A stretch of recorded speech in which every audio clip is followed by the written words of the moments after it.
अपनी जो चर्चा है वह शास्त्री प्रथम वर्ष के लिए है।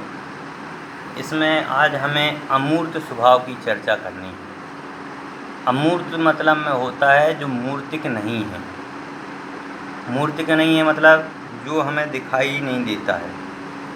जो भी हमें दिखाई नहीं देता है वह अमूर्त है। तो हमें दिखाई क्या नहीं देता है? संसार के सब चीज़ें दिखाई देती हैं। ऐसी कौन सी चीज़ है जो दिखाई नहीं देती है?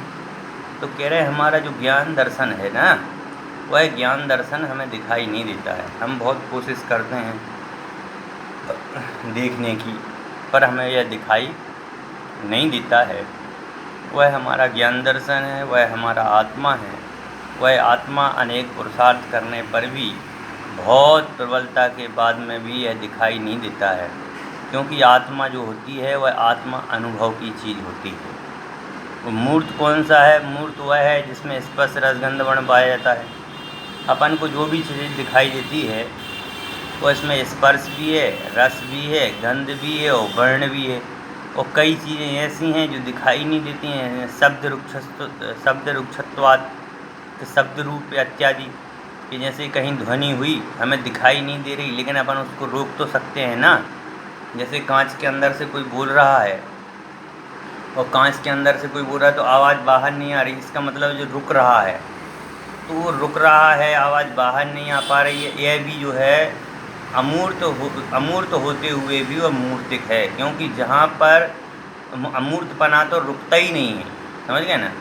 तो शब्द वर्ण इत्यादि भी यह पुद्गल के अंतर्गत ही आती है। जो भी शब्द अपन बोलते हैं वह शब्द जो है पुद्गल के अंतर्गत आते हैं।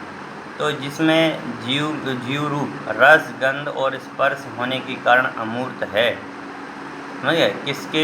जीव जो है, स्पर्श नहीं है उसमें, रस नहीं है उसमें, गंध नहीं है उसमें, वर्ण नहीं है, इसलिए वह क्या है? अमूर्त है। और रूपाधिक जो पुद्गल के गुण हैं, जो दिखाई देता है वह पुद्गल है, अर्थात वे जीव नहीं हैं। इस विषय में यह प्रश्न उठता है कि यदि जीव मूर्त है तो फिर उसका मूर्त कर्मों से संबंध कैसे होता है? समझ गए ना? कह रहे हैं कि यदि जीव अमूर्त है, दिखाई नहीं देता है, तो दिखाई नहीं देता है तो फिर उसके बाद में मूर्त कर्मों से संबंध कैसे रखता है?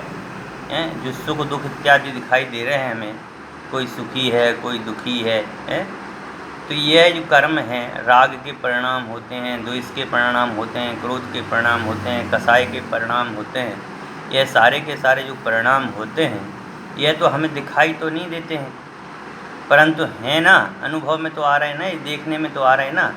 तो ये कह रहे हैं इनका आत्मा के साथ संबंध क्या है? कह रहे हैं इस प्रश्न का समाधान करते हुए बताते हैं कि जीव आकाश की तरह सर्वथा अमूर्त नहीं है। जीव स्वभाव की अपेक्षा मूर्त है। जैसे आकाश है, आकाश में दिखाई नहीं देता है, खाली स्थान को आकाश बोला जाता है, और जो हमें ये दिखाई दे रहा है आकाश, ये तो बादल कहलाता है। समझिए ना? आकाश का मतलब होता है खाली स्थान, शून्य स्थान। अब वह जो शून्य स्थान की तरह जो है आत्मा कह रहा है शून्य स्थान की तरह नहीं है। आत्मा स्वभाव की अपेक्षा से अमूर्त है, तथापि अनादिकालीन इन कर्मों के संयोग होने के कारण से यह कथनचित मूर्त भी है। समझिए ना? अनादिकालीन कर्मों के संयोग कैसे? हम देखते हैं कोई गरीब है, कोई अमीर है, कोई धनवान है, कोई बलवान है, तो इत्यादि प्रकार से जब अपन चर्चा करते हैं तो वह हमें दिखाई देता है। तो इसका मतलब क्या है कि आत्मा हमें मूर्त भी दिखाई देता है और अमूर्त भी दिखाई देता है। जीव स्वभाव की अपेक्षा से तो अमूर्त है, लेकिन कर्म संयुक्त होने के इस कारण से ये जो हमें पर्याय रूप में जो दिखाई देता है यह मूर्तपना है। इस प्रकार आज अपन ने शास्त्रीय प्रथम वर्ष के लिए अमूर्त का लक्षण के स्वरूप की चर्चा की।